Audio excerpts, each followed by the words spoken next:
Our subject today is the question of how is mass killing possible, a grim and always timely subject. I want to start in a general way, which is that when we think about mass killing, or when we think about government actions which lead to large numbers of deaths of people, and we're asking how it's possible, a very broad way to begin, which I'm just going to suggest to you, is to ask how life is possible. Right? So if the point is to put an end to the life of a large number of people, then the way that you do so very often depends on how life is possible or how organized life is possible. And so in our subject today, when we talk about mass killing, we're talking about mass killing in modern organized societies. The cases that we'll be discussing have to do with the 20th century. You know they have to do with Nazi Germany and the Soviet Union because that's what this class is about. But I just want to make the more general point that they have to do with the 20th century. They have to do with a time in which life was already organized politically and socially in certain ways. So, for example, the division of labor. If you are actually self-sufficient, right, if you're a pastoralist or you're a nomad, it's harder for me to kill you because I had less control over you in the first place. And this is going to be directly relevant to an example from Kazakhstan that we're going to get to. Another way that modern life is organized has to do with the state. Most of you, perhaps even all of you, are citizens of one or more countries. You may take this for granted, but the whole notion that every individual is a citizen of a country and every state decides whether everyone on its territory is citizens or not, this is quite modern. This only goes back a couple of centuries. And the idea of a passport of a particular document that connects you to the state is even younger. That's an idea which basically goes back to the post First World War period. And so what I'm trying to suggest is that the way that you take things apart has to do with the way that they were put together in the first place. If you're in a pre-modern situation and you want to kill large numbers of people, you would generally have to approach them face to face. You would have to be in direct contact with them. And of course, a lot of modern mass killing also is face to face horribly. But in a pre-modern period, that would be essentially your only choice. The other thing I want to point out is that one way to understand the shift from earlier periods of history to the modern period of history has to do with health. It has to do with the accidental or non-accidental ways that people die. So until about 150 years ago, almost all death would have been understood as being somehow out of control. There was there was very limited medical knowledge, there was very limited hygienic knowledge, and most medical practices, I mean, to summarize all of medical history unfairly in one sentence, but most everything that people did up to that point didn't work. So the idea that your health is under your control is also a modern idea or a modern lived reality. Of course, it's not completely under your control. Probably, most of us are sick more often than we want to be. Some of us perhaps would like to live forever. So but the notion that these things could be organized, right, that there could be vaccinations, there could be public health, that there could be medical treatments that actually work, this is also a modern reality. And so I just invite you, before we begin to consider how modern states could bring about large numbers of deaths, to just remember that we're in a certain period of history and that the specific thing that I'm going to define as policies of mass killing takes place when two basic things have already happened. which, by the way, our political thinkers have talked about. And those two basic things are the division of labor, that you're not actually raising your own food, and membership in modern states, where states have the ability to include you or exclude you. Okay, and the first point about division of labor, I just want to stress this. It's much more important than we generally think, because even in the 20th century, when we associate mass killing with industrialization and mechanization, when we like to think about it as something which is essentially, which has to do with institutions, the main way that people are killed is still starvation. Starvation is still the number one way that people are deliberately done to death. So our dependence on food, and I mean, again, I'm starting with the very basics, right? But if you're distracted during this class, and you're like, I was about to say you're not addicted to drugs, but I definitely shouldn't be talking about things like that in class. So if you're distracted during this class, like it might be because you're hungry, right? Or you're thinking about like, oh, which lovely U of T dining hall am I going to go to have my lunch? That's the kind of thing we as humans think about. But notice the way that it's set up for you, right? None of you is thinking, after this class, I'm going to, maybe one of you, I don't know, has a garden or something, but none of you is thinking like, after this class, I'm going to go to my incredibly self-sustaining, self-sufficient garden where I grow all of my food and I have chickens, right? That's none of you, I imagine, because that's the way that modern life is organized. And given that that's the way that modern life is organized, you can also imagine it being disorganized, right? You can imagine that there are various choke points. There are various ways that could all be cut off, intentionally or not intentionally. So the food point, I just wanted to stress that most people who were done to death deliberately in the 20th century by governments were killed by starvation, or technically not by starvation, because usually you die as a result of diseases associated with malnutrition before you actually get to literal starvation. And while I'm on the topic, I should note that the largest of these events is the mass starvation in communist China. In the early 1960s. This is the biggest by far, on the order of 40 million people. It doesn't come directly into our class, but I want to mention it because if it hadn't been for the Stalinist mass starvation in the 1930s, which we will discuss, there wouldn't have been the Chinese repetition. If there hadn't been the Stalinist version of how you build a communist country, which Mao essentially followed, there wouldn't have been this central event in Chinese communist history, which is the starvation of tens of millions of people in the Great Leap Forward. Okay, so that's the first point I just wanted to make, that how we are killed also has to do in a fundamental way with how our lives are organized, how they have been organized for us, how we organize them ourselves. Okay, so what do I mean by mass killing? This is somewhat arbitrary. There are a lot of other terms that one could use. Genocide is a popular term. A lot of the discussion of these events is organized around whether something is or is not a genocide. I don't find that particularly fruitful for a couple of reasons. One is that genocide is a legal term, and so there's a specific definition of genocide, which I invite you to read. It was codified in 1948 in a convention on genocide. But the genocide can involve things that are not mass killing at all. So, for example, mass kidnapping of children is clearly genocidal by the definition of genocide, but it's not exactly what we're talking about in this class. It's not a policy of mass killing. The extirpation of a deliberate extirpation of a culture without killing anybody could also be genocide, but it's not the same thing that we're talking about in this class. So it's not that we're not talking about genocide, and I'm happy to talk about genocide, but genocide is a specific legal category, and what we're after here is the political phenomenon of killing, and again, this is slightly arbitrary, but just to give it a general sense, of more than 100,000 people. So the policies that we're talking about are policies in the scale of hundreds of thousands or millions of people.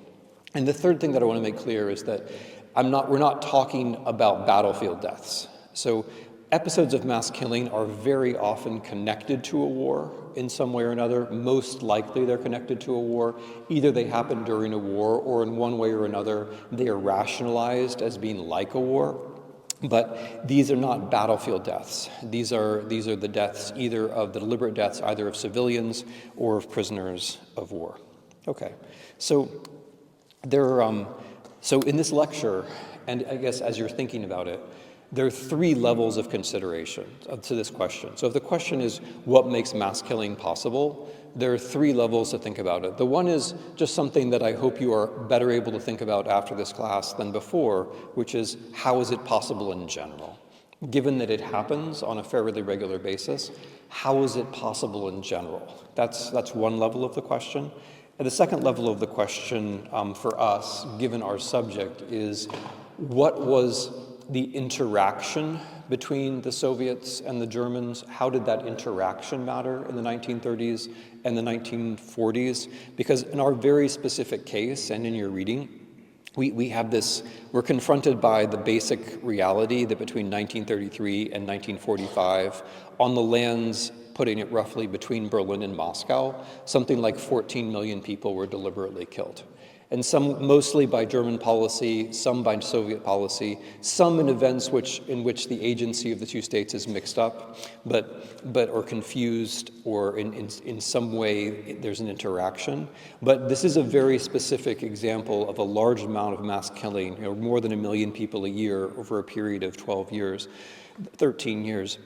That's unusual, and so we have to think about the ways in which the Soviets and the Germans interacted, and I'll talk about that. And then the third level is I really should be able to count to three. The third level is specific German policies and specific Soviet policies, and trying to understand specific Soviet policies and specific German policies. Okay, so most of this lecture obviously is going to be concerned with those last two levels, the Germans and the Soviets together, the Germans and the Soviets apart. However, I do want to just introduce a few general ideas about what makes mass killing possible in modern societies before we get down into the specifics. Hopefully you'll see that the general ideas are consistent with the specific cases, but the general ideas might also help you to evaluate other cases or other examples or perhaps even other events that are taking place in the world now. So when we consider mass killing in general, there are about half a dozen things that I think are worth keeping in mind. The first is ecological transformation. Okay, so I tried to set this up at the very beginning by explaining that the way that you can do a lot of people to death is dependent upon the way that people are kept alive, right? And keeping people alive is actually incredibly difficult. It requires a huge amount of effort, individual, collective, political, social. It's not easy at all. So what I mean by the ecological is a sense that somehow the world is threatening us so that my group, our people are going to lose the things that they have, right? So somehow the world is changing so that we are going to be starved out. Something terrible is going to happen to us. So this sense of ecological transformation, it could be correct or it could be incorrect. It doesn't really matter, but if it's subjectively true that I believe that I can be starved out or that my people are about to be starved out, that can be a powerful source of episodes of mass killing. So this, of course, I mean, not to push the point too obviously, but this is one of the reasons why one should be concerned about climate change, is that we have, not everybody, I'm sure, but most of us in this room are accustomed to a situation in which food supplies are fairly predictable. That situation has only obtained on planet Earth, and not for everybody, obviously, but it's only obtained for large numbers of people on planet Earth for about 80 years, which is given that our species has been around for 1 million years, it's a very short period of time, and climate change threatens to interrupt that. So one of the reasons one might be concerned about climate change is the sense of ecological threat or ecological peril. As we'll be talking about, Hitler had a subjective sense in the 1930s that Germans could be starved out, that Germans could be at the receiving end of some kind of a famine. Ecological transformation, though, can also mean something slightly different, the notion that I have to transform the environment around me in order for some future goal to be achieved or in order for us to survive in the future. So I have to get hold of the natural environment. I have to transform it. I have to change it for things to be right. And that would be closer, as we'll talk about, closer to the Stalinist view of the future, that nature is something which is there for us to grasp and to change, and we have to do it in a certain way. It's absolutely required of us that we do it in a certain way. Second, and related, is a sense of time. So there's a politics of time in the world which one doesn't always necessarily grasp because your own politics of time probably seems very natural to you. So I don't know what your politics of time is. It might be something like we're all doomed in 20 years and like why did they do this to us? I don't know. But if that's how you see things, that's a politics of time, right? Another politics of time is called progress. Progress says that things are gradually getting better, right? Over time, things will get better. That's a politics of time. Another politics of time would be Marx's politics of time.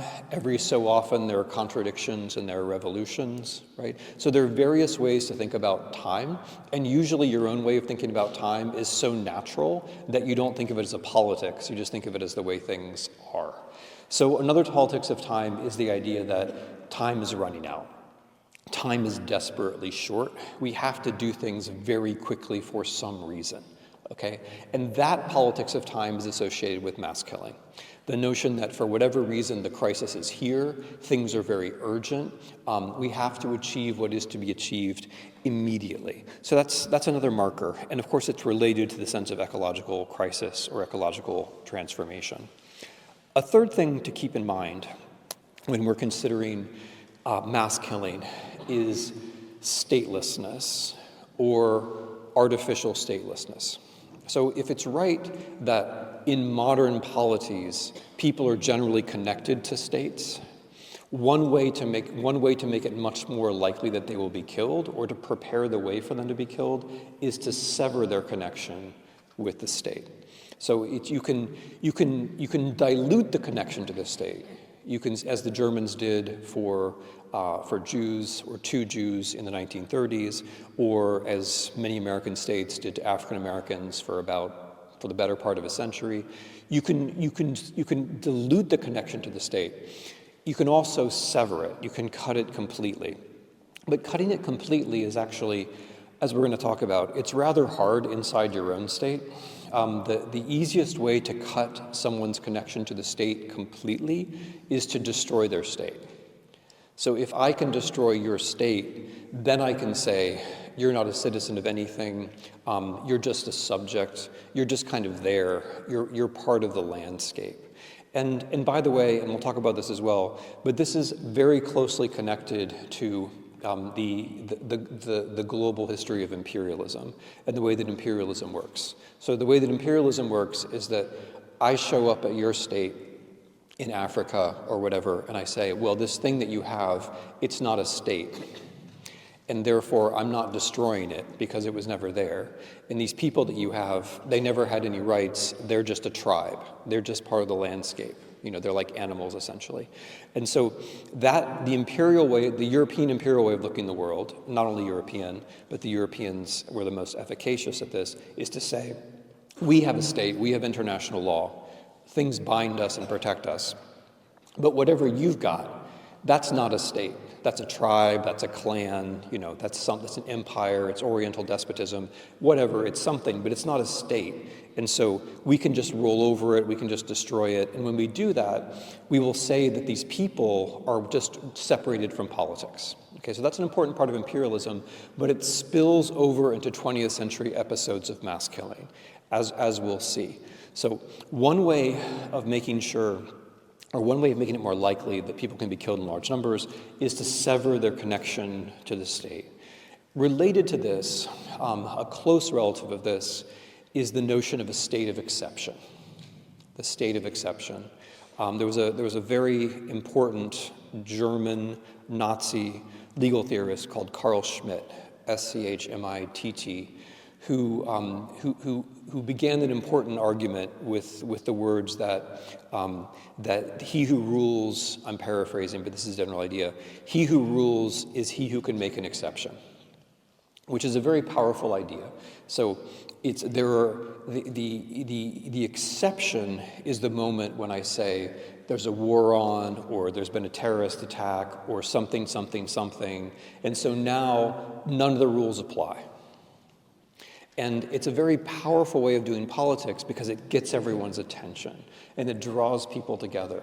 And it can be exciting to say, oh, this is exceptional. Something exceptional has happened. There's a threat. And so because of this threat, we have to drop the normal rules. We have to allow one person to be in charge.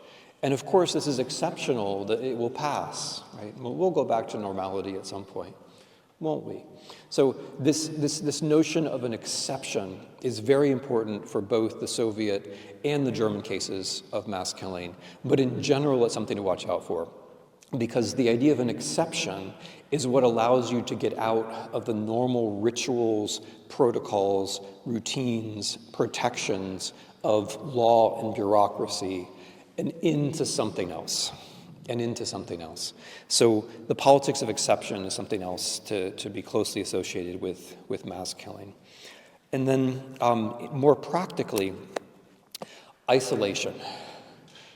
Policies of mass killing usually take place in some degree of isolation from other people. Now, the zone of isolation could be very large. It could be an entire Soviet republic, as we'll see in the case of the famine in Ukraine. It could be on the scale of a very large concentration camp, as we'll see in both Soviet and German examples. Isolation could also just mean we take you out of your village to some ravine or some ditch that we've dug and we shoot you. But it's some kind of isolation. And this is not because humans can't kill other humans. I mean, one of the conditions of mass killing is that we can. I'm taking that as, I'm not even introducing that as a factor here, because I hope that's just obvious. But there is a certain amount of hesitation about anybody being killed right in front of you at any time. And so therefore, usually a certain amount of isolation or separation is generated in order to allow mass killing. So for example, German Jews were not murdered for the most part in Germany at all. They were sent to the east, to places like occupied Latvia or occupied Belarus, and they were shot there because that meant that it wasn't, everybody in Germany, as a first approximation, had a pretty good idea of what was happening. But one way to allow it to happen was to have it happen somewhere else. And incidentally, in those zones in the east, it wasn't just that they were isolated from Germans, it's that there was statelessness and things were possible that weren't possible elsewhere.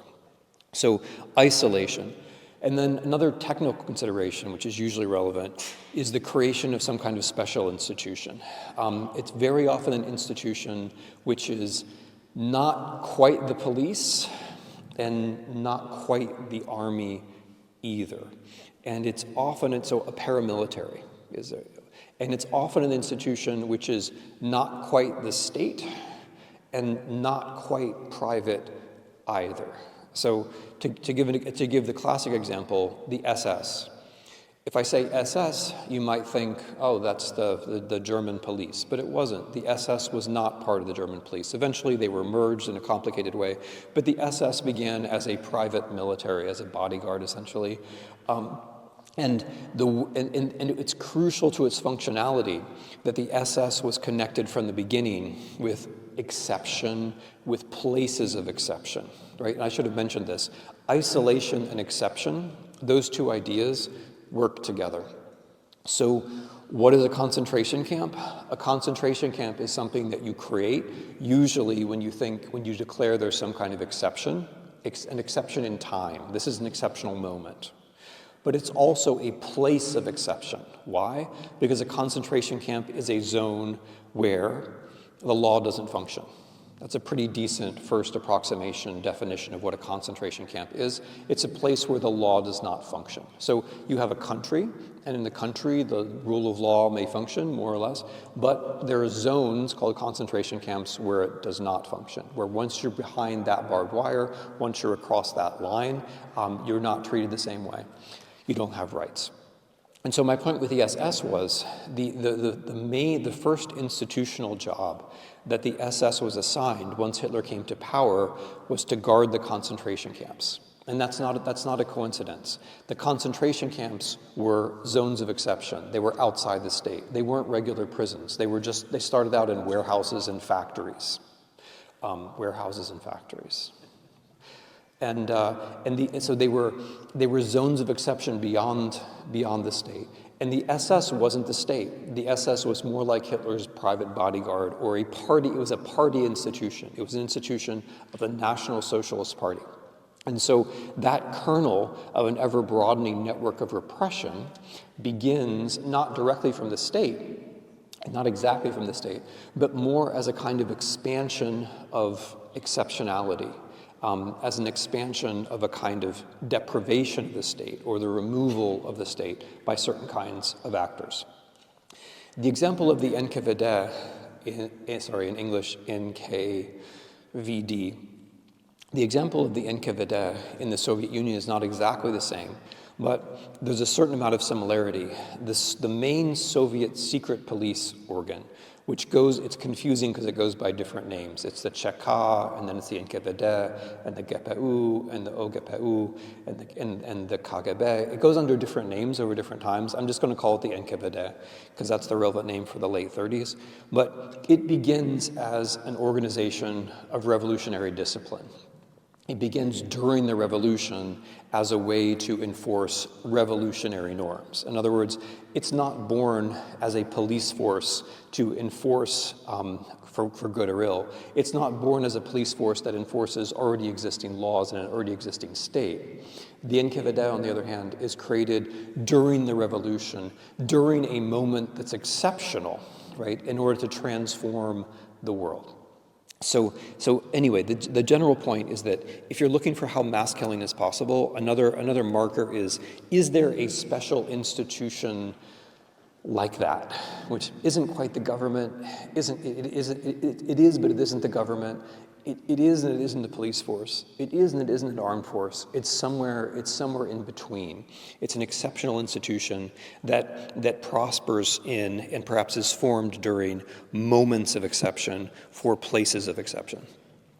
And then finally, and this shouldn't be dropped, and it's because it's very important, and in some way it's decisive, although it's the hardest thing to talk about, is ethics. Language, ethics, how we talk about other people, how the state talks about other people, but also how the citizens, the population, people in general talk about other people. Because very often at the beginning of a policy of mass killing is something else. And not every policy of discrimination and not every policy of exclusion, of course, leads to mass killing, but some of them do. And it's only possible to get to the level of mass killing if you go through various kinds of steps along the way. And always at some point, there are humans who are involved in this, who have some amount of agency and some ability to talk in one way or another way about what is happening around them. So when I go through this lecture, I will mostly be talking about states and policies and high-level kinds of actors. But it's very important to remember that one of the reasons that we do history is to remember that high-level actors, parties, states, secret police forces, paramilitaries, these are all made up of human beings. And the human beings were not deterministically forced into the situations that they found themselves in. And very often afterwards, for example, after the Nazis lost the Second World War, the people who did these things were in a certain way very inarticulate, not all of them, but some of them were quite inarticulate about why it was that they actually ended up in the situation that they were.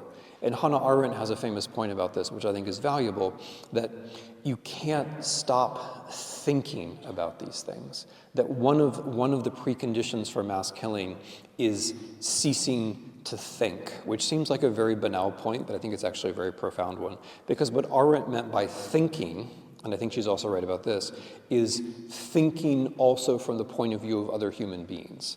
That we're only truly thinking about the world, when we're thinking about the world, not just as I see it, which obviously has to be inadequate, but also as you see it, as other people see it. And when we don't think about the world that way, we cease to think, says Arendt. And when we cease to think, we're much more vulnerable to being the kinds of people who end up on the perpetrating side of mass killing operations. And by the way, I just want to emphasize, before I get into the cases, how important thinking about the perpetrating side is. That's really the relevant side for all of us. Because the moral danger and the political danger, okay, I'm here a different way. The human danger is that you'll be the victim. And that's a natural thing to be concerned about. And depending upon where you are in a given society, it'll be more or less natural to think about it. It's humanly natural to think of yourself as a potential victim. However, in terms of the politics of all this, it's much more important to think about yourself as a potential perpetrator. And if that's a surprising idea, then I would suggest to you that we're just at the beginning of this whole consideration, right? Because if the notion is that, well, other people might possibly have done this in the 1930s, but there's no way that I or anybody I know would do this in the 2020s, then we have a lot of work to do, right? Then we have a lot of work to do. The politically relevant question is not victimhood, but perpetration. Right? And I want to stress this because if you only think that you could be a victim, you're not going to be thinking very hard about how these things actually come about. And if you only think that you could be a victim, when you're confronted with possibilities of becoming a perpetrator, you will continue to think of yourself as the victim, as the perpetrators in fact did. Not without exception, but as a general matter. So it's very important it's the one reason to recognize this last factor, this question of agency or ethics, is this, that there is a human capacity to think of yourself as the victim almost no matter what it is you're doing, right? So Hitler's account of what the Germans were doing to the Jews was an account of victimhood all the way to the end. The Jews were persecuting us all the way to the end. And people believe that. Right. So this question of ethics has to involve thinking about things not just from the point of view of oneself, but also from the point of view of others, in part in order to recognize that others might have reason to think of you as a potential perpetrator, that others are right to think of you as a potential perpetrator, even if that's not a direction that your own mind would have gone. Okay. So let's now talk about the cases. All of this connects to the general background of this class, which is the imperial world, which is the global world. There's a reason, I mean, apart from just sort of general education and historical centrality, there's a reason why we spent time on the global imperialism from roughly 1500 to roughly 1900. And the reason for that is twofold. The first I've already mentioned is that global imperialism set up a certain structure of statehood and statelessness, which is then going to be pursued, as we will see, inside Europe itself. But the second reason is that if we don't understand the global character of imperialism, it's very hard to understand where Lenin, Stalin, Hitler, and others were coming from. From the point of view, and this is just a very general point, there will be the differences between these two systems will be apparent, and they are, of course, vast.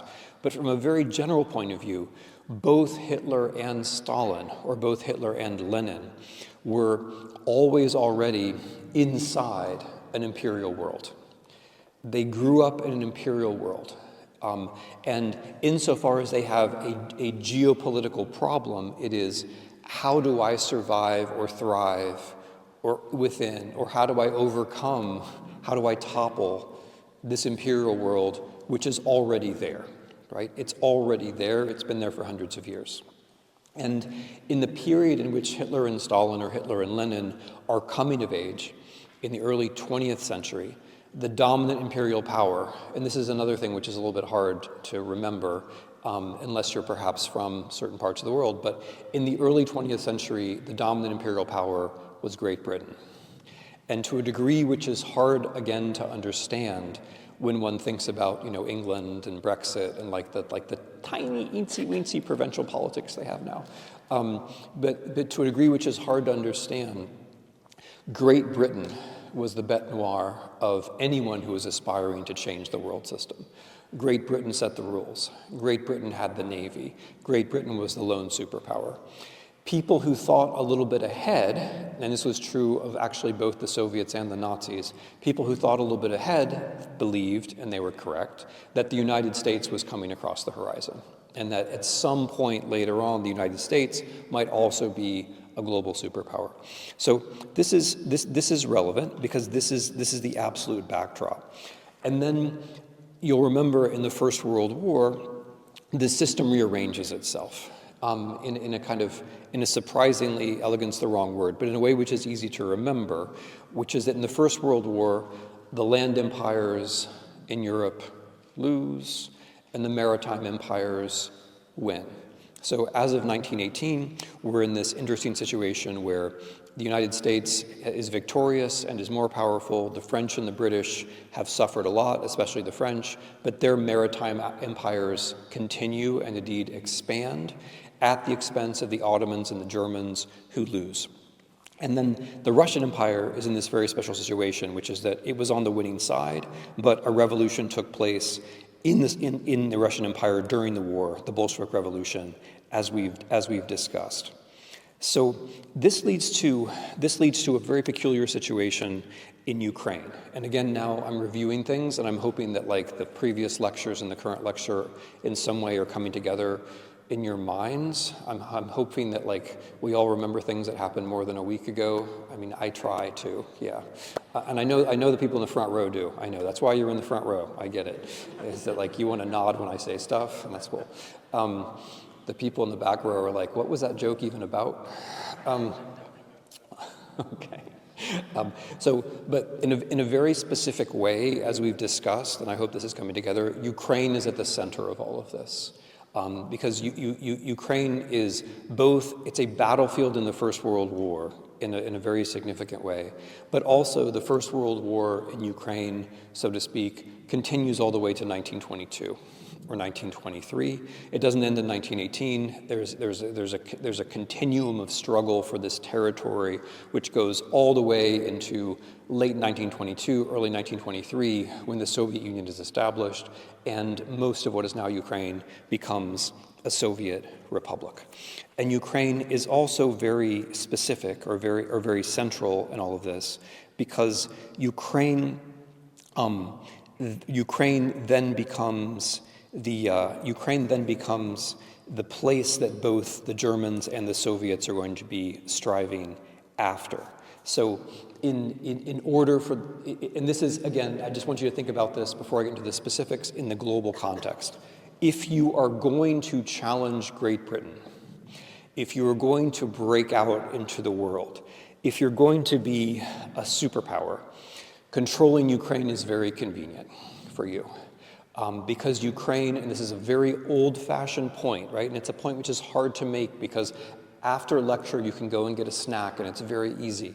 But Ukraine can be, in Hitler's term, the breadbasket of the world, right? And for Lenin and for Stalin, Ukraine, because of its fertile soil, that fertile soil which has attracted so much history to it, because of its fertile soil, Ukraine can be the source of the surplus calories, the investment capital, which allows Lenin, Stalin, the Bolsheviks to transform the entire Soviet Union. So when the world order changes after the First World War, what we have is the Soviet Union controlling most of Ukraine, and the Soviet Union seeking to transform the world to some significant degree on the basis of Ukraine. And in the background, we're going to get to this, but in the background is also German awareness of Ukraine. So if you come from a British or a French or an American, and I would guess a Canadian educational background, you probably think about the First World War in terms of the Western Front. But on the Eastern Front, the First World War was largely about control of Ukrainian grain. And on the Eastern Front, this is significant, the Germans never lost. They never lost. They were defeated in France. The Germans were defeated in France. They had to surrender because of what happened in France in the summer and fall of 1918. But the Germans in Eastern Europe were never actually defeated. They came home to Germany having not experienced defeat. And one of the last things they were trying to do in 1918, and I can tell when you look at screens, by the way, just so you know. I mean, if you have any sense of shame. One of the last things German soldiers were trying to do was to extract grain from Ukraine. They never really managed to do it to any great effect, but for many German soldiers, including Adolf Hitler, the idea that Ukraine was this granary, this bread basket, there's a German word Kornkammer, which is the word they use, that Ukraine was this inexhaustible, miraculous source of food. That idea remained, right? And so the idea that if we could just get back there, then we could transform everything. Then we could change everything. Okay, so, but for now though, we're going to stick with Stalin. And again, I'm hoping that the various kinds of arguments that you've seen in the previous lectures will now come together and this will start to make sense. So, speaking of time, the Soviets were in a hurry, right? They're in a hurry. Why are they in a hurry? And this is like, again, this sense of time, like that everything has to be done. It's a very powerful kind of politics, and it's so easy to mobilize, and it's so hard to see. But the Soviets were in a hurry. Why were they in a hurry? Why were they so sure they were in a hurry? Because they were sure of the way that history worked. They knew how history worked. They knew that there were stages of development. They knew that there was supposed to be a bourgeois revolution, and they hadn't had one yet. And they knew that there was supposed to be a proletarian revolution, and they hadn't had one yet. They didn't have the middle classes that they needed to have the first bourgeois revolution. They didn't have the working classes they needed for the second proletarian revolution. They didn't have all of that stuff. And so notice the 2 points here which are very important, that you know how history has to work, right? You know it, and you know what the stages are, and so therefore you have to catch up. You have to catch up with the way history is supposed to be.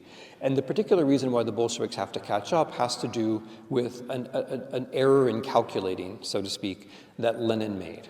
So Lenin has this quite brilliant idea about the coherence of world revolution, which is that if Marx is right and capitalism is a world system, then the revolution is going to be a world revolution. And if it's a world revolution, it doesn't matter where you start it. You can start it anywhere. And if it works, then it works. And that proves it's right.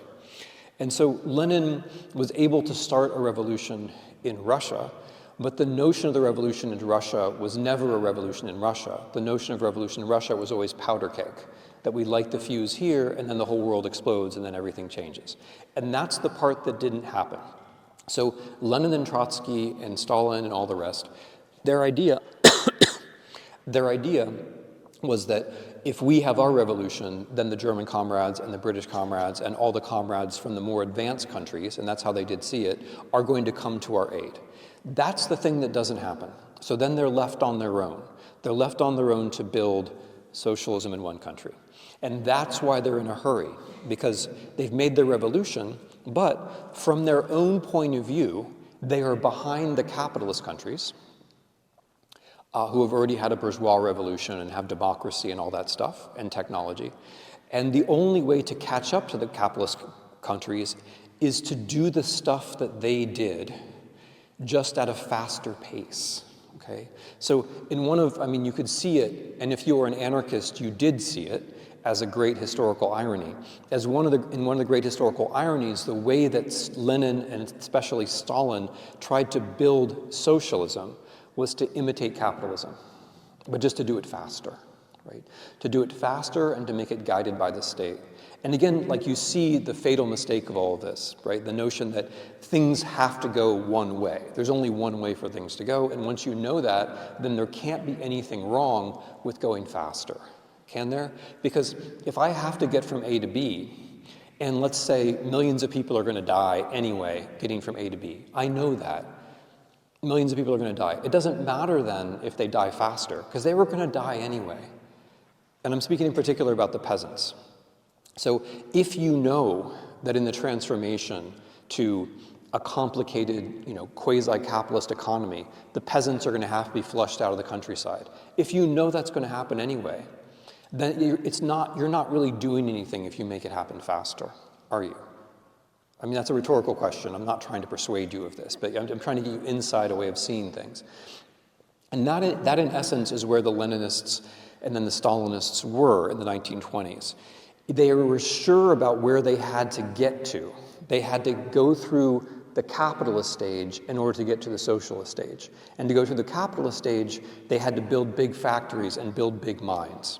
And capitalism, capitalism was there for them to look at, right? Like Henry Ford, the American car maker Henry Ford, he was incidentally a hero to both the Soviets and the Nazis at the same time because he was a pioneer of mass production.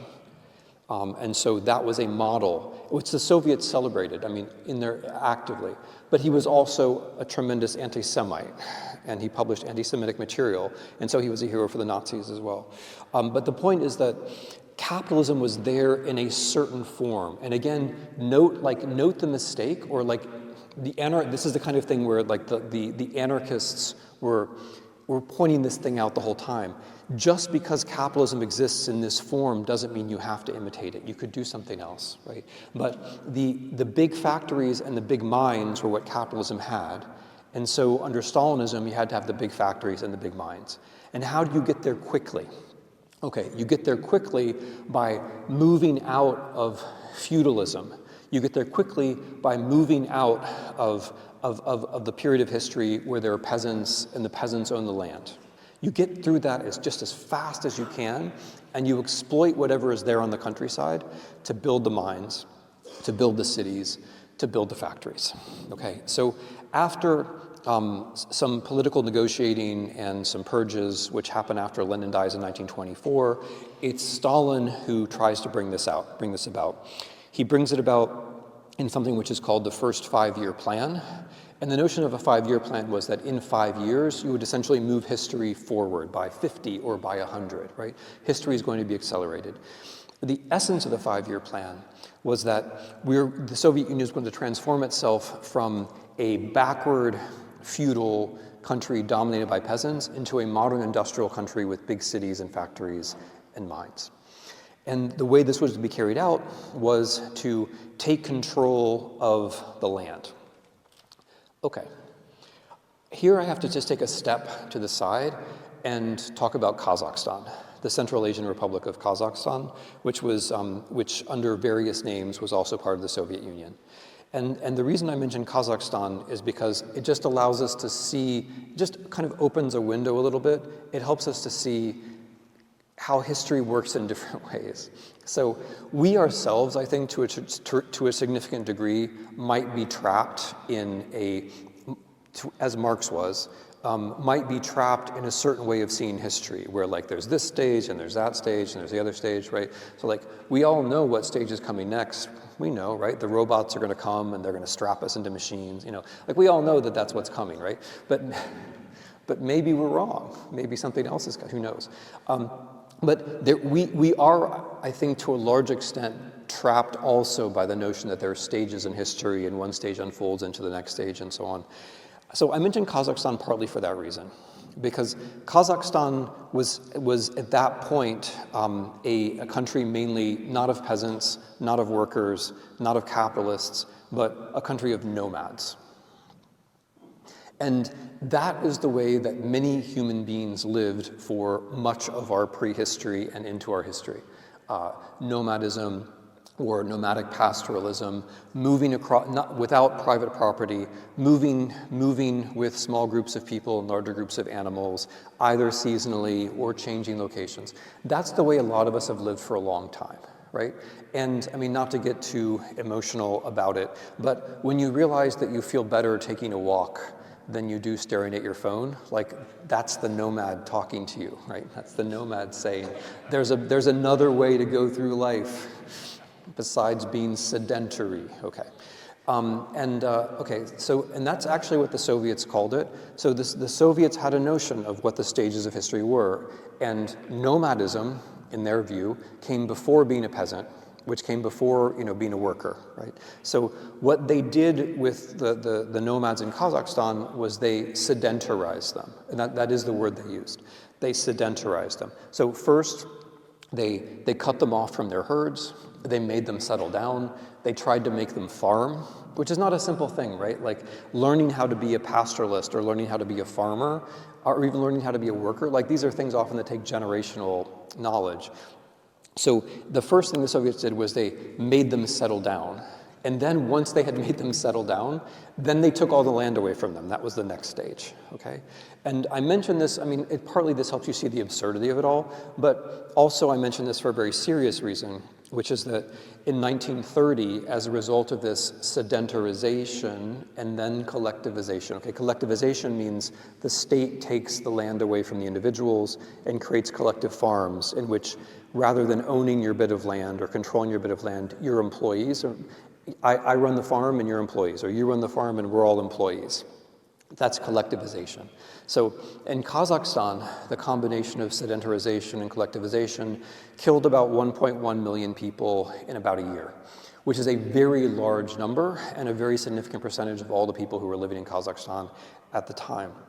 It's relevant for the famine in Ukraine, which starts about a year later, in part because the famine in Kazakhstan meant that the Soviet leadership knew that its policies could lead to famine. They couldn't possibly have been surprised by it. Okay, shifting back then to Ukraine. Ukraine was meant to be the breadbasket. Ukraine was very central to the transformation.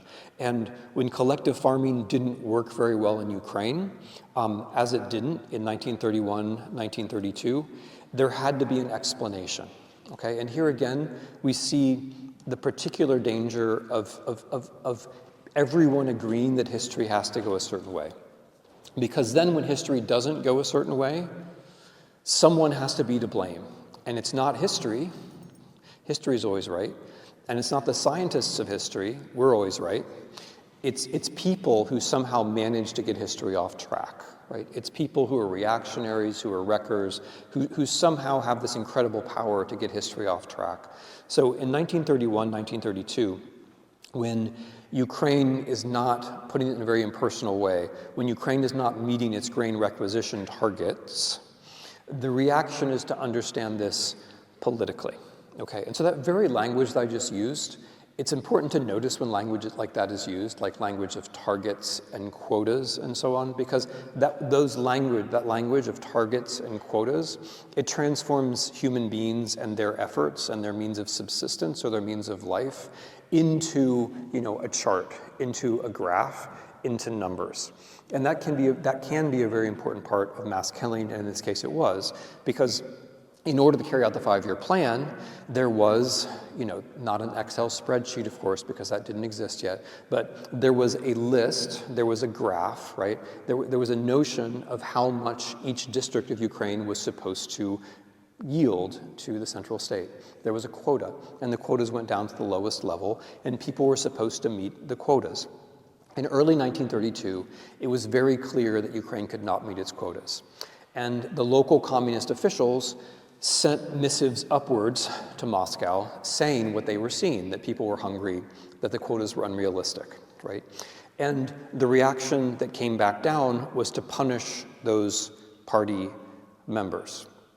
Okay, and here I have to take a step away and say something about the party, because the Soviet Union was constructed as a one-party state. And this, by the way, is one thing that the fascists got from the communists, was the notion of the one-party state. And the notion of the one-party state is a very specific way of doing modernity. So in modernity, you have a powerful state, right? There's a bureaucracy, there's a connection between the state and the individual. The state operates, so to speak, impersonally. It has its own rhythms. It has its own civil service. It's more or less permanent. The idea of a one-party state is that all those mechanisms are vitalized, animated, controlled by one party, right? And so the dead, impersonal, organizational thing, which is the state, is animated by people who know the future, who have some glorious idea. And obviously that's the positive side as they would see it. The negative side is one-party state means we're not going to have elections, right? Like the other parties aren't coming to power. So the one-party state is an important political idea of the first part of the 20th century. It's also something to notice in other historical periods. So the communist one-party state was meant to be the ruling body of the country. And we've gone over this before, I'm just going to repeat it. The Soviet state existed. The Soviet state had institutions, but those institutions were meant to be subordinate to the party. And then the party was organized in a certain way where, you guys are all party members, right, or whatever. You're all party members. Some of you are nodding already, okay? Some of you probably are party members. So you're all party members, but sadly, you're the proletariat. And of course, so you understand history, but as Comrade Lenin has shown, you don't really understand history. It's just the party that understands history. And what is the party? Well, you're members, but the party is actually the Central Committee, which is probably older people wearing suits. And then the Central Committee isn't really the party either. It's actually the Politburo, which is a small hand-picked group by Stalin. And so what's meant to be history, it turns out to be, in effect, just a few people. And the party is a vertical organization, right? It's a vertical organization. It's meant to be the instrument of history, but in fact, what history actually means is defined by a few people in Moscow.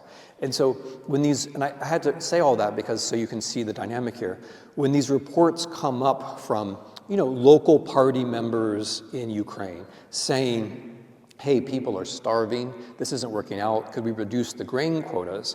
They go up, and then the response comes back down. And the response back down is, you have been removed from the party, or you have been deported to Siberia. And those responses are the first part of the politicization of the famine. And people learn very quickly, right? So if one of you reports there's actual hunger here, and that person gets deported, then it's very unlikely that the rest of the party members are going to do the same thing. Instead, they're going to start following orders, most of them, which is what they do. So there's a dominant interpretation of what happens in Ukraine, and that dominant interpretation comes from the center. It comes from Moscow. And as I said, it can't be that history is wrong. History is never wrong. And it can't be that the main scientist of history, Stalin himself, is wrong. He's never wrong. So it has to be that something else, some mysterious force, is to blame. And what is this mysterious force? Well, in the broadest possible way, this mysterious force is capitalism. There's the general idea that, and it's a very convenient idea, that as we approach socialism, the capitalists get desperate, and so that things that look like they're going wrong in our system, it's not that they're going wrong in our system, they're actually going very well. It's just that because they're going so well, the capitalists got nervous, and then they started doing things inside our system. That's the general explanation, which takes on the particular form that there is, behind all of this is British imperialism, but then closer to the surface is Polish nationalism, and then closer to the surface still is Ukrainian nationalism. So the notion is that the official interpretation in the summer and fall of 1932 is that the reason why there's famine in Ukraine is because there are Ukrainian nationalists who are somehow in control of the Ukrainian party, and they're backed by the Polish military, who in turn is backed by British power around the world. There isn't any truth to any of that. It's an explanation which only makes sense from thousands of miles away, and when you can't be wrong, and also when you have the power to enforce your own interpretation. And so the power to enforce your own interpretation means that, since it's political, Ukraine is not to have its grain quotas lowered, they're to be enforced. And if they're not met, then certain kinds of punishments will ensue. And that set of policies in late 1932, early 1933, are what ensure that rather than hundreds of thousands of people dying, millions of people die. It's about 3.5 million or 4 million, 3.9 million, I think is the latest count. People die in 1932 and 1933 in Soviet Ukraine. And those policies are things like, if you're a peasant, you can't buy a train ticket to go to cities because you might go there and beg. If you are a peasant in the cities, you are to be apprehended by the police and put in special barracks out of sight of everyone else. Note the isolation, out of sight of everyone else.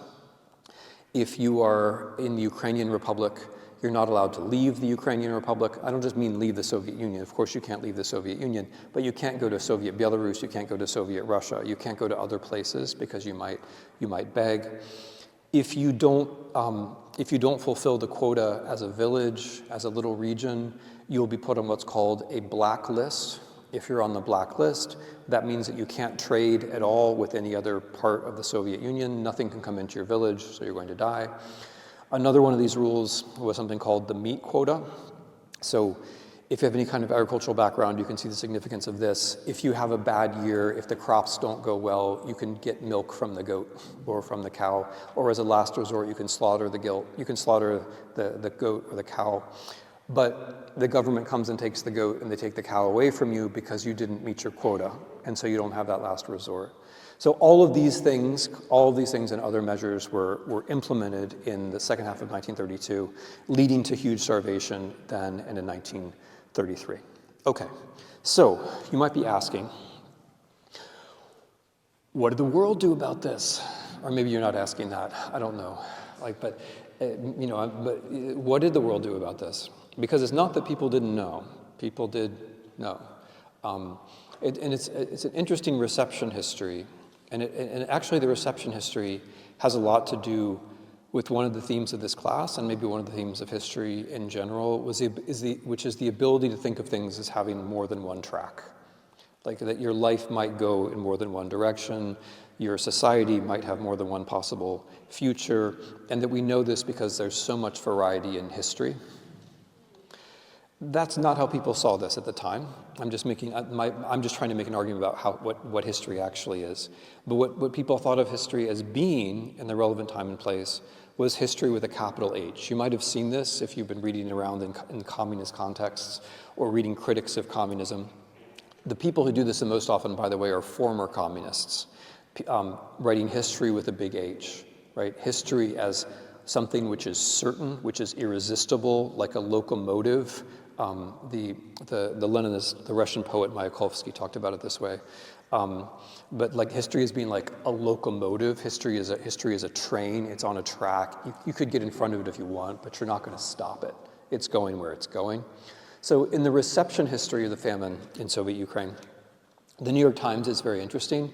And like if you're writing, it'd be a good paper topic, if you ever write papers on this sort of thing. But the reception history in the New York Times is very interesting because what the New York Times basically treated it as was a story of progress. That was it. So Walter Duranty, who was the New York Times correspondent in Moscow, he didn't. The problem wasn't so much he didn't go to Soviet Ukraine. Almost nobody went to Soviet Ukraine because you weren't allowed to, except a young Welshman called Gareth Jones, who jumped on a train and then jumped out of the train and observed it himself and then wrote about it, and was literally the only journalist in the English-speaking world to write about the famine under his own byline. There were a couple of others who wrote about it anonymously or pseudonymously, but Gareth Jones was the only witness from the Western world to write about it under his own byline, which I just mention as an example of how significant investigative journalism is. Like if there isn't actually a person who jumps on a train and jumps off a train and writes the article, then you just don't know, much less. But people did know. So Duranty knew. He had a pretty good notion. He actually had an angry argument with Gareth Jones about this stuff. But Duranty knew roughly what was happening. But Duranty's view was, yeah, they're starving, but they have to starve because progress. Because we know that this is what industrial development looks like. And so, yeah, we're not denying that they're starving, but we're going to call it hunger, we're going to euphemize it a little bit, and we're going to use the same kinds of metaphors that the Bolsheviks used, which are let the chips fall where they may, or which usually translated as to break an omelet, to make an omelet, you have to break a few eggs, right? So like eggs were being broken, or trees are being cut down and chips were flying. Euphemisms and metaphors were deployed, but the basic reception history of this was story of progress. And progress in the Soviet Union seemed all the more plausible in much of the West in 1932 and 1933 because of the context there, which was the Great Depression. So if you look at Fortune magazine, I think it's March or maybe April or May of 1933, the cover of Fortune magazine, okay, Fortune magazine, is a May 1st, it must be May of 33, is a May 1st parade in Moscow. And it's a beautiful May 1st parade in Moscow. It's not a critical portrayal, right? So story of progress is a big part of the reception history. More narrowly, though, there's foreign policy. So who knew the most about this besides Soviet citizens themselves? Poland. Tens of thousands of refugees come into Poland. The Poles have a wide network of agents. Members of the Polish minority who come to the Polish consulates in Ukraine, and because they want to flee to Poland. They want to go to Poland because they don't want to die of starvation. They show up malnourished, right? The Poles know all about this. I've read the intelligence reports, and I've read the diplomatic traffic. The Poles know all about this. So there's now a big, huge, thick, edited volume about this. They knew. They didn't say anything, though, because they were worried about the Soviet Union. And in July of 1932, they managed to sign a non-aggression declaration with the Soviet Union. And as a result of that rapprochement, they didn't publicize it. They didn't say anything about it. Who did say something about it? This is also quite problematic. Hitler. In March 1933, Hitler goes to the Sportpalast, which is a very big venue, and he gives a speech. And one of the things he says in his speech is that in a place which could feed the world, millions of people are being starved. And he's talking about Ukraine. And the fact that Hitler talks about it is, of course, not particularly helpful for the suffering people in question, because it helps Stalin to make the move that Stalin makes, which is to say, anyone who talks about this must be on the side of Hitler. Anyone who talks about this famine is a fascist. And then the Soviet propagandists abroad referred to any attempt to provide aid to Ukrainians or people in Soviet Ukraine as Hitlerhilfe, as like help from Hitler, right? It all had to do, so the whole issue was associated with the Nazis beginning in early 1933. As a result of Soviet propaganda. And of course, this propaganda was itself an element of the mass killing itself, because part of the mass killing was that they didn't allow any assistance to come in from the outside. And there were people who were trying to organize it. But here's the place where we can now make the transition to Germany. So Hitler knows about this. Hitler knows their collective farms. Hitler sees that food is being diverted from the collective farms to elsewhere in the Soviet Union. Hitler sees that Ukrainians are starving by the million. And for Hitler, this is essentially a positive example. So of course he uses it to criticize the Soviet Union, but for him it's a positive example of how that terrain can be transformed. So let me explain about this, because that will lead us then into the two main German policies of mass killing that we want to talk about. So going back to the fundamentals, Nazi Germany, like the Soviet Union, is in an imperial world. And Nazi Germany, like the Soviet Union, has the aspiration of transforming that imperial world into something else, of limiting British and American power and becoming more powerful themselves, right? So that's a fundamental common feature of the two of them. The other one I've already mentioned, which is the one-party state. So Mussolini, who's not a big character in this class, but he's the person who invented the word fascism. He's the person who founded fascism. If you want to ask whether somebody you know is a fascist, Mussolini would be your go-to comparison. But Mussolini, who is somebody who came from the left and ended up on the fascist new right, what Mussolini took from the Bolsheviks was the idea of the one-party state. And what he took from Lenin in general was this notion of voluntarism, that you know what's going to happen, so you just make it happen yourself. So those are the two things that they have in common, this imperial predicament and this notion of the one-party state. And in a very broad way, they have in common the notion of what to do with Ukraine, which is to exploit it. But in practice, this requires them to take opposing views, because they have different views of the way that history is supposed to work.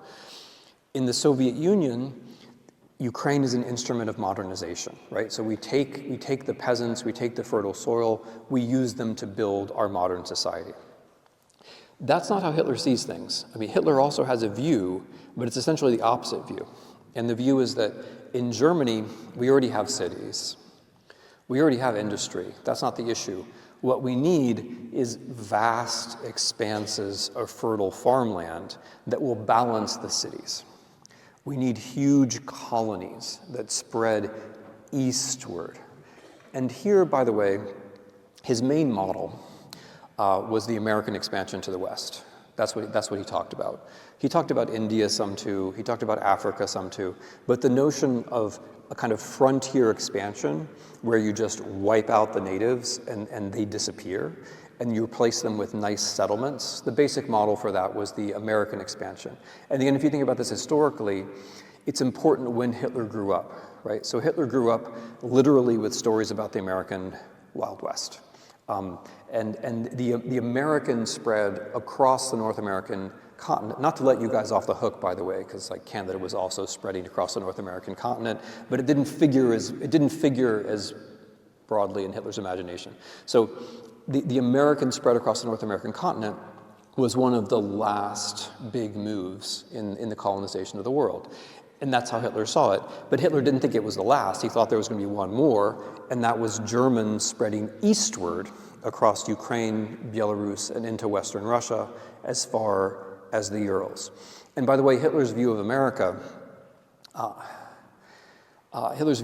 was that the reason why America worked was because so many Germans and Swedes and Nordics had migrated to America, and they ran everything. And they ran everything except when the Jews got in the way. They ran everything, and they were the ones who organized this huge colonization across the country. And that was too bad for Germany because Germany had lost some of its best people, but it proved that Germans could do the same thing. Just they were now going to do it in Eurasia. So whereas Stalin wanted to take a country which was too agrarian and make it more industrial from his point of view, Hitler had a country which he thought was already industrial, but which needed to be more agrarian by taking a vast colony into the east. And the notion was that as we move to the east, we will control this territory and we will deport people and we will starve them out. Now, another thing which is different, of course, between the USSR and Nazi Germany, I should finish with the ideology, sorry, the ideology. So Stalin is aiming for a future that he knows about. With Hitler, it's more like he's aiming for what he thinks is the state of nature.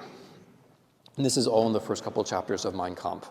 A state of nature. It's not about a future, it's not about a path of development, it's about stasis. It's about the way the world is supposed to be. And for Hitler, the way the world is supposed to be is Darwinian. So the way, and this is not exactly what Darwin says, but it's an understanding which comes from biology as Hitler understood it. The world, says Hitler, is full of habitats. Lebensraum, right? Lebensraum just means habitat.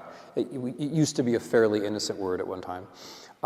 So the world is full of Lebensräume, it's full of habitats. And these habitats, these ecological niches, are occupied by species. And these species are there because they have won competitions with other species. They've defeated other species, they've driven them out of these habitats, they've taken them over. That's the way of nature, that's just how things are, and that's good. Next step of the argument, humans are the same. We are just like animals, we're no better, we're no worse, and we are also divided into different species. So Hitler's notion of a race is that human races are as different as animal species are. But as humans, unfortunately, have this capacity. Again, this is all Hitler, okay? I'm not telling you about the world. I'm telling you how Hitler saw the world. Humans, unfortunately, have this capacity that even though they're different species, they can interbreed. And this is terrible. That's very bad. It should be stopped. But who encourages that kind of thing? The Jews, okay? So the Jews play a very special role in this scheme for Hitler. They are the ones who make nature unnatural. And it's important to grasp this because in many accounts of this, the Jews are presented as Untermenschen, and that's not true. That is not how Hitler saw the Jews. He did not see them as one more inferior race. The Ukrainians, the Slavs, and so on, they were inferior races. The Jews were not that. The Jews were something else. They were something which was not quite, they were not human, but not because they were subhuman. They were different. They were to the side, or they were maybe even above. What Jews did to humans was that they wrecked human nature by persuading human beings that there was something going on in the world besides racial struggle. So what we're supposed to be doing, we're not supposed to be like, having university lectures and learning about things. We're not supposed to be, Toronto would actually be a total hellscape for the Hitlerian worldview, right? Like this city is just about the exact opposite. Like this thing that we're doing, like being in Toronto and having this university, this should be impossible. It shouldn't be happening. What should be happening is just racial competition. We should all be identifying one another as racial enemies, and we should be trying to starve each other out. Why are we not doing this? And again, this is all Hitler. We're not doing this because of the Jews. All of the ideas that prevent us from seeing who we really are Jewish ideas. So Christianity, right? The idea of the good neighbor, right? The idea of neighborliness. The parable of the Good Samaritan. Who is thy neighbor? That's Jewish propaganda. Communism. The idea of proletarian solidarity. Jewish propaganda. Capitalism. Contracts. They bind you, they bind me. Jewish propaganda. Constitutions. You have rights, I have rights. Jewish propaganda. That's all Jewish mind control for Hitler. Okay, so I mean, and so the way the Jews are unnatural because everyone is supposed to be content with territory. So it should be that, like, if my group gets my territory and your group gets its territory, like, we sit happily in our Lebensraum, and every so often we have a war of destruction against each other, but we're basically happy. That's the way we're supposed to be. The Jews are not content, says Hitler, with land. They want to control the whole world. And the way they control the whole world is with these ideas, the communism, the capitalism, the Christianity, the rule of law, which are all basically one idea, says Hitler, which is why it's not surprising for him that London and Moscow and Washington could be in alliance in 1942 because it's all really the same thing. So the Jews conspire. Oh, this is the important thing. The Jews fight in a way which Hitler says is unfair. We should be fighting wars. We should be starving each other out with our weapons. But the Jews use their minds, and that's not fair. They use their minds to create ideas like constitutionalism or communism or capitalism or Christianity, and they put those ideas in our minds, and that makes us something other than what we are. That disempowers us, it makes us weak, it prevents us from struggling with each other because we start to see humans as humans, which we shouldn't do because there aren't humans, there are only races. Okay, so I have to take a step back and explain that very important thing, because that not only is it a difference between the Nazis and the Soviets, it also is necessary to explain how we get to certain kinds of mass killing. So but the difference, the political difference I wanted to get at is that the Soviet Union basically starts in a revolutionary situation.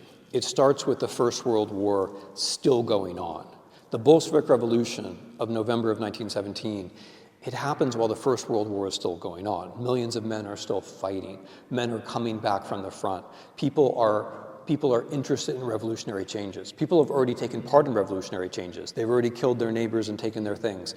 A lot of stuff is happening already, which the Bolsheviks managed to get hold of. And they build their institutions in a revolutionary setting. Their secret police, the idea of the party, the idea of what they call democratic centralism, namely that a few people are in charge. All of this is more plausible because they come out of a revolutionary situation. The Nazis don't. The Germans lose the war. Germany re-begins as a republic without colonies. And this is why, by the way, Germany comes up so often as the paradigmatic comparison point for countries that fall into authoritarianism. Because in Germany, there's a process. It's a familiar process. A republic, too many political parties, people get impatient, there's a Great Depression, there's a leader, he has all the answers, he wins elections, he transforms the system, he starts a war, there's mass killing. That whole pattern, I mean, insofar as that is a familiar set of events to you, that's from the Nazi pattern. But the difference between the Nazis and the Soviets is that when Hitler comes to power in 1933, there's a republic that's there. It's flawed. It's been hollowed out by the idea of the exception. It's already being ruled essentially by decrees rather than by laws. It's in the middle of a Great Depression, but it's still a republic. And so if we start in the clock in 1933, Hitler coming to power, March 1933, giving this speech at the Sportpalast about what's happening in Soviet Ukraine. The Soviets have already killed 3 million people at that point, more, in fact. The Germans aren't going to have killed 3 million people until 1942, until almost a decade later. So the starting point is different. The number of people killed in Nazi Germany between 1933 and 1939 is very, very, very small compared to the number of people who will be killed in the Soviet Union, in the famine, and in the terror, which comes afterwards, which also kills about a million people. There's an evolution which is taking place. It's a radical evolution, but it's an evolution. And I mention this because the German crimes aren't really, the mass killing part of the crimes aren't going to be possible until another war starts. There's a great deal of repression they can carry out between 1933 and 1938, and there's a great deal of planning, but much of the radicalness of the intention is disguised. It's disguised in the electoral campaign of 1932 and 1933. It's disguised even after Hitler is in power, and it only starts to become clear during the war itself. But there are plans, and these are the plans. The basic idea is to reverse what has happened in the Soviet Union. So everything which has happened in the Soviet Union is obviously, from the Nazi point of view, artificial and undesirable. That revolution shouldn't have happened. Those Jews, again, this is how Hitler sees it, right? Those Jews shouldn't be in charge. None of this Stalinist transformation should have happened. It's an artificial situation in which Jews have done the thing that they do. They've taken over the minds of people with their communist ideas, and they've built this empire for themselves in which they're exploiting the Ukrainians and everyone else. So, and then they've done something which shouldn't have happened, which is they've built cities where these inferior people live. They don't need cities. So the fundamental Nazi idea is that we're going to come in and we're going to reverse all of this. We're going to destroy the cities. They're not necessary. They don't need the factories, they don't need the mines, they're primitives. We're going to get rid of all of the Jews, somehow, this hasn't been decided yet.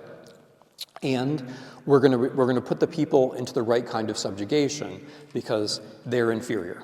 So Hitler's preoccupation is that the Ukrainians and other Slavs, these are inherently inferior people, and it's a cosmic injustice that they are sitting on all this land which is very fertile. We, the Germans, should have control of that land. And the only reason we don't is because the Jews are in the way, right? The Jews have accumulated, again, this is Hitler, the Jews have accumulated this artificial power using this idea of communism, but as soon as we strike the Soviet Union, they will run away, the Soviet Union will collapse, and we will inherit Ukraine and all of the Western Soviet Union. We will control that land, and we will bring history back to nature. We will restore nature to the way it should be. We will be the master race. The Ukrainians will be happy to be our slaves. They'll enjoy this because they're inferior. I've talked about this. We'll give them beads. We'll put a stick. We'll put a pole in the middle of the village. We'll put a radio on top of it. They'll be astonished. They'll dance around the pole. This kind of thing, right? So that's the fundamental notion. And then once the war begins, there is some pretty specific planning of what they mean to do. There are two particular plans that I want you to know about, which have to do, again, with land and hunger. The first is something which is called Generalplan Ost, so General Plan East, Generalplan Ost, which is the overall colonization plan. And in the overall colonization plan, the notion is that in the first 10 or 15 years after the victory, we will deport or starve on the order of 30 million to 45 million people who are living west of the Ural Mountains. And then we will, in waves of colonization, bring in Germans who will control the remaining Slavic populations. And so Generalplan Ost has this huge ambition, and then there were also aspects of it which were very particular, like what kinds of fences the Germans would have and what color they would be painted. But the basic idea was a kind of idealized settler colonialism in which almost everybody would be starved out or deported. Some would remain, but just enough to do the work for the Germans. Okay. The second plan, which was a bit more specific and narrow, is called in the historiography the Hunger Plan, and it was laid out between 1940 and 1942. The idea of the Hunger Plan it's a bit more specific. The Germans are going to come into the Western Soviet Union, and they're going to take over the collective farms. Okay, and this is important. The collective farm is the heart of the 5-year plan. The collective farm is the instrument of collectivization. The collective farm is the centralized little unit where you are all working instead of owning your own land. You've lost your land, now you just work for the collective farm director, right? Machine tractor station is one of the terms for these. So what the Nazis thought was, we're gonna come in and we're gonna take advantage of the collective farm. The collective farm has been extracting grain from the Ukrainians and sending it east into Russia. We're going to do the same thing, except we're going to extract the grain and send it west to Germany and also to Western Europe. We're going to feed Western Europe with the grain from Ukraine rather than Eastern Europe. And when we do this, again, tens of millions of people will starve in the Soviet Union. That was the plan. On the order of tens of millions of people. I want you to note a couple of things about this, though. Okay, it didn't happen this way, as we'll get to, but there's a very specific arrogance about this. And it's not just the idea that the Ukrainians are subhuman and they'll like it when we colonize them. It's also the idea, which turns out in real life not to be true, that the Germans are so incredibly well organized about everything that of course they'll be able to run the collective farms better than the Soviets did. That in practice turns out not to be true at all. It turns out that the Germans are not able to control the collective farms anywhere near as closely as the Communist Party was. And so when the Germans came into the Soviet Union and killed Communist Party leaders and tried to replace party rule with their own colonial rule, the collective farms did not yield nearly as much of a surplus as they expected. Okay, but that's not the most important in-practice exception. The most important in-practice exception is the war.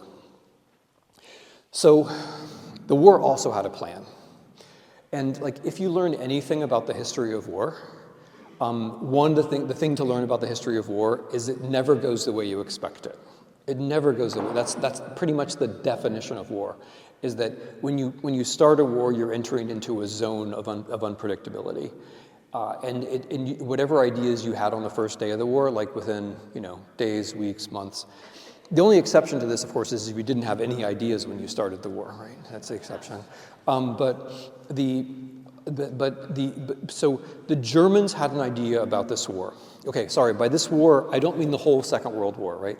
I don't mean the Japanese in China. I don't mean 1939 in Poland. I don't mean 1940 in France. I don't mean the Battle of Britain in 1940. From the Germans' point of view, I assume you guys have all studied those things, or you know what I'm talking about. But from the point of view of the Nazis, all that stuff was just distraction. The British were not supposed to fight at all. Why would they fight? We're letting them keep their maritime empire. The French, we had to knock them out so we could fight the war in Eastern Europe. From the French point of view, obviously, the whole war took place in France, and took a completely different course, whatever. But from the point of view of Hitler, that was just distraction, right? The French had to be gotten out of the way, and and then the notion was, once we get the French out of the way, the British will come to a deal, because why wouldn't they, right? And while we're on that subject, I just want to mention the two ways that Britain and the United States were important in this war, because we're going to focus on Eastern Europe now. The British are very important in this war because they stay in. I mean, Hitler thinking that Britain would come to a deal in 1940, that was not unreasonable for him to think that. In 1940, the situation was Nazi Germany and its Soviet ally, because in 1939, the Soviet Union and Nazi Germany came into an alliance and divided Poland, right? In 1940, it was Great Britain against the Nazis and the Soviets, and the British didn't have any allies. France was supposed to have the best army in the world. France had been knocked out in 7 weeks. The British were on their own, and they were powerful. They had this big empire, but they were on their own. The Americans were not in the war yet. And so the thing that the British did was they stayed in the war. And that is very significant, because if the British do make a deal in the summer of 1940, it's pretty hard to see how the Americans get into the war at all after that, okay? So the thing the British do, which is significant for the point of view of the outcome of the Second World War, is they stay in. What the Americans do, which is significant, is they give a huge amount of economic materiel, economic aid, logistical support to the Soviet Union. That's the main thing that the Americans do, which is consequential. The Americans in 1941, 42, 43 have by far the most impressive economy in the world. And what they do at that time is they send a huge amount of automobiles, jeeps, when they get around to making them, armored vehicles, to the Soviet Union across the Pacific, which the Soviets then use to fight the Germans. That's the main thing the Americans do. It's probably the main thing they do in the war period. I mean, again, when you do the history of warfare, you talk about the engagements and the battles, right? No, you're always going to sell more books writing about D-Day than writing about the Americans sending Studebakers across the Pacific Ocean. But the Studebakers across the Pacific Ocean were probably more significant. Okay, so American economic power comes into the war, and that's what allows the Soviets to defend themselves in large measure. Neither the Americans nor the Russians like to remember this now, because everybody likes to remember martial glory, and the Russians don't like to admit they had help, right? But whatever. So the point though is, okay, the Germans had a plan, and here's their plan. So the reason I went off on all that is that when I'm talking about the war, I'm talking about the main part of the war, which is the German-Soviet war. The essence of the Second World War is the German-Soviet war. By the time the Germans invade the Soviet Union on June 22nd, 1941, the French are out, the British are just hanging on by a thread, and the Americans are not in yet, right? So it's the Germans and the Soviets, and even after the Americans come in, 80% or more of the casualties in this war in Europe are going to be on the Eastern Front, right? So that is the war of consequence in Hitler's mind, but also in terms of the outcome. In Hitler's mind, you now know why it's the war of consequence, because it's about control of, I should have also mentioned, it's about control of the oil fields in Azerbaijan, it's about creating a huge zone of self-sufficiency, and it's about controlling the grain fields of the Soviet Union, especially Ukraine. That's why it's of consequence. Okay, how is this war supposed to go? General proposition you already know, it's not going to go the way that I'm about to say, okay? The Germans think it's going to be over in 10 weeks on the outside. That's the plan. The German notion of this war is that they're going to be in Moscow in 10 weeks, the Soviet state is going to collapse, and by the autumn of 1941, they will already be collecting Soviet resources. So all of these plans, like the hunger plan was supposed to kick in the winter of 1941. Roughly 30 million Soviet citizens were supposed to starve in the winter of 1941. The notion being that by that time, the Germans would have achieved full political control over the Western Soviet Union. Okay, it doesn't happen. The Germans invade the Soviet Union with 3 million men, 1 million horses. They also bring with them, well, Finland also invades. Romania enters with a very large force.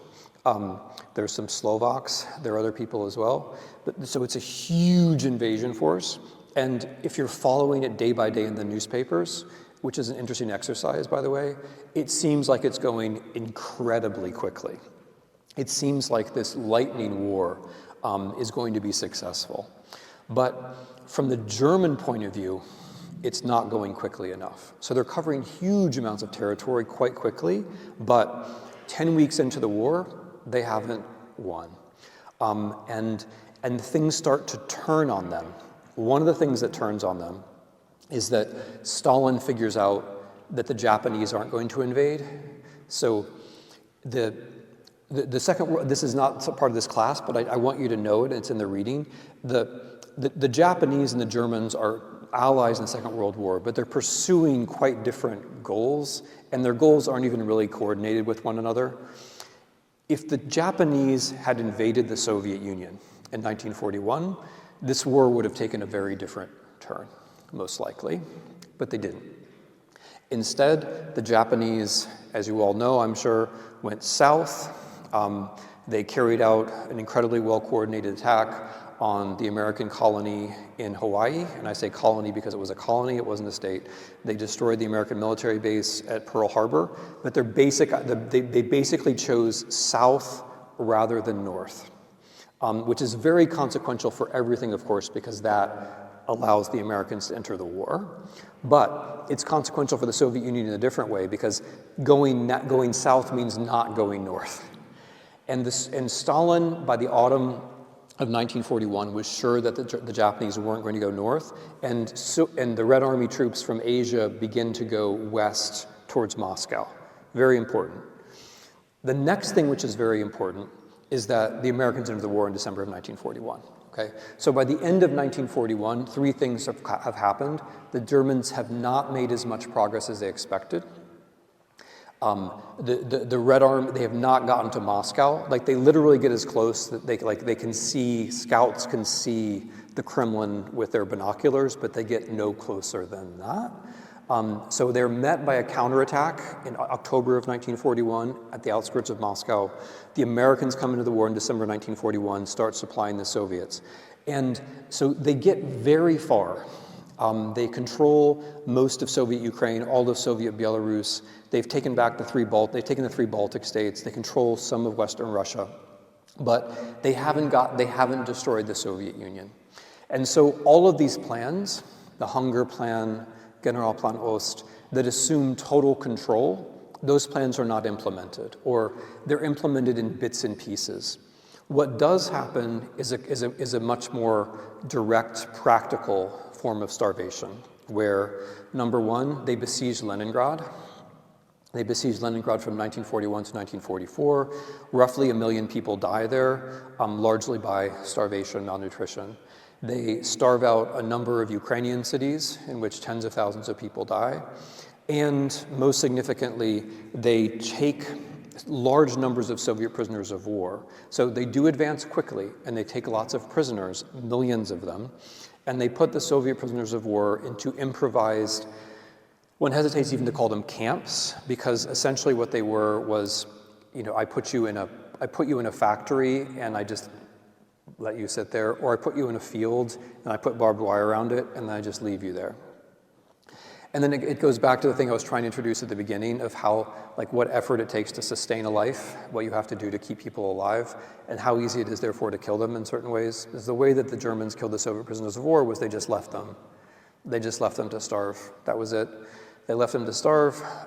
They murdered some of them directly, like people that they thought were officers or Jews, they shot. But for the most part, they just put them in confinement and they let them starve.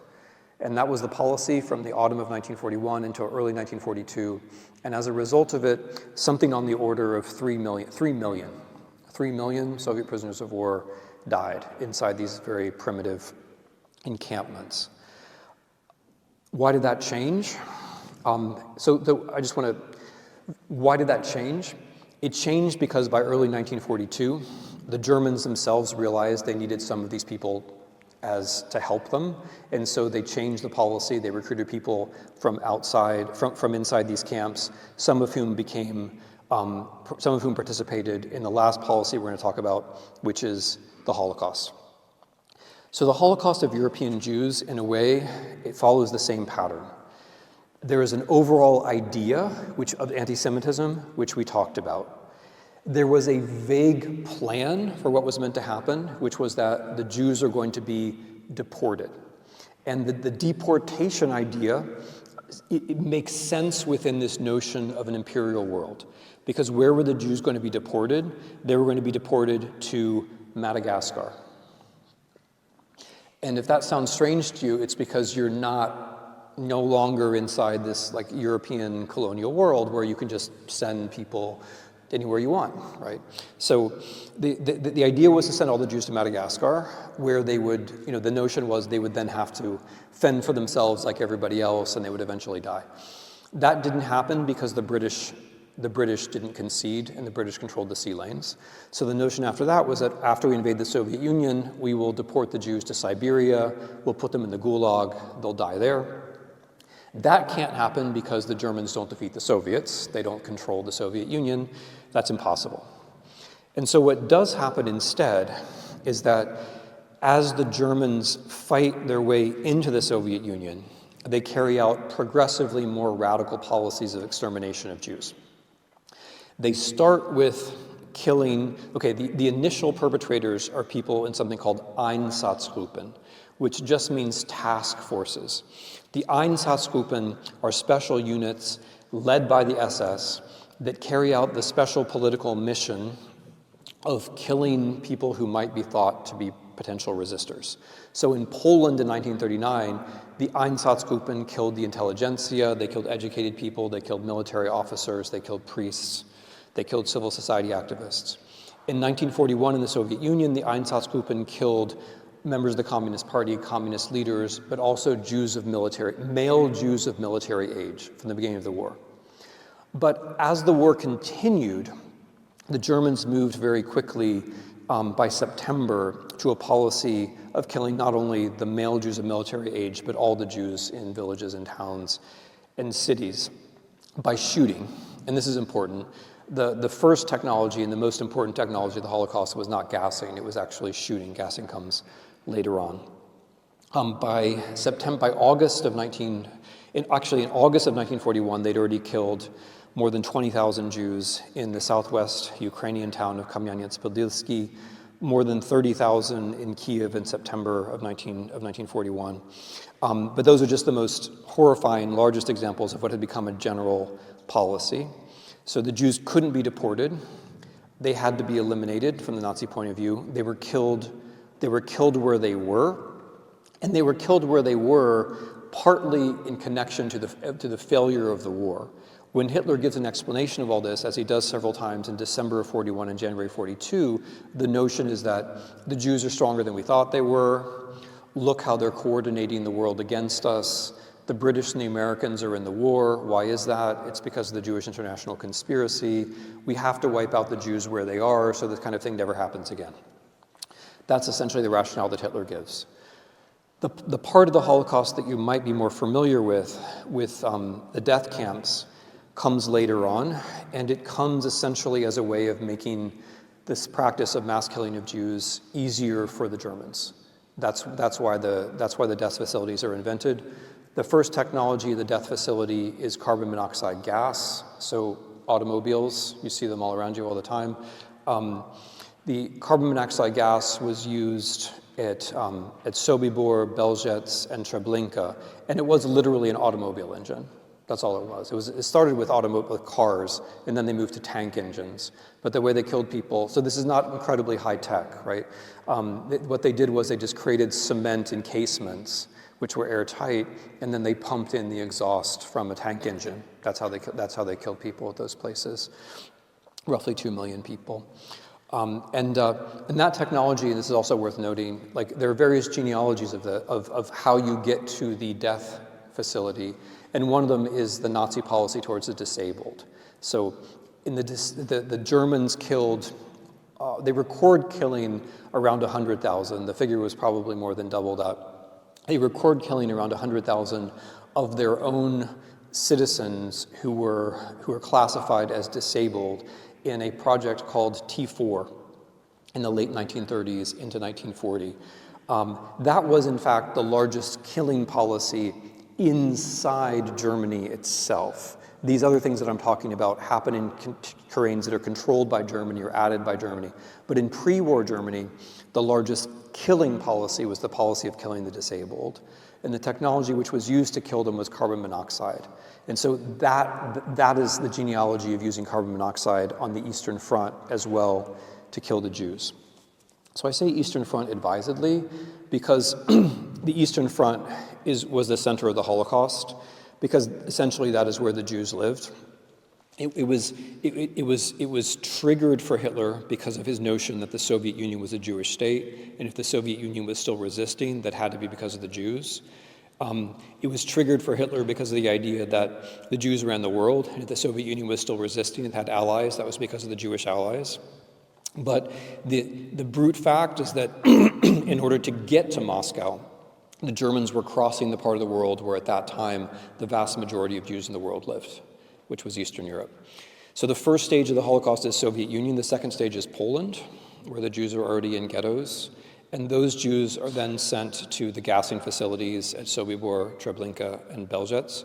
The third stage, and again, is probably the most familiar one, is the Auschwitz stage, where the large concentration camp at Auschwitz, which was established as a concentration camp for Poles, is transformed into a death camp as well. And the reason why Auschwitz is familiar, by the way, is that it was both a concentration camp and a death camp.